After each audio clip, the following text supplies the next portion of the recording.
Hello everybody, welcome back to another how-to tutorial, and today I'm going to teach you how to set up Bitget wallet. As you can see here, we are here in Bitget wallet. I'm using the Android version. So we're just gonna start with the get started button right here. Then I am just going to put a Google account here. This is my primary Google account.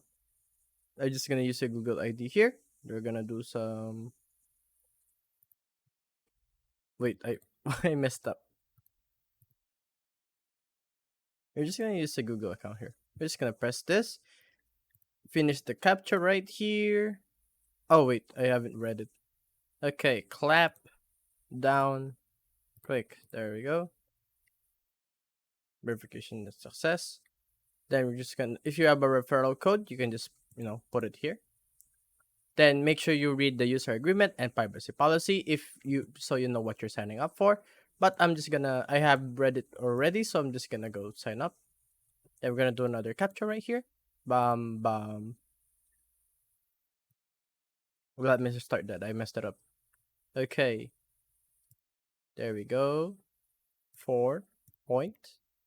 There we go. Verification success. And yeah, my account is now linked, and that's how I set up my Bitget wallet. And I have a 6,200 USDT worth of BTC as a welcome gift. So we're just gonna view this now, right here. Then I have to do a lot of steps so I can get this. But you can also, after you set up your account, you need to verify your account right here by using a government issued ID and face recognition verification and estimated review time of 60 minutes. And after you did this, your account is going to get verified, and that's how you fully set up your Bitget wallet. So yeah, guys, that's how you set up Bitget wallet. My tips and tricks here: if you're going to use a government ID, make sure you use a passport or a driver's license because those are the strongest valid ID that you can get. So be sure to use one of those if you have one of those. If you don't have one, be sure to get one if you have the chance. And yeah, guys, thank you guys for watching, and that's how you set up Bitget wallet.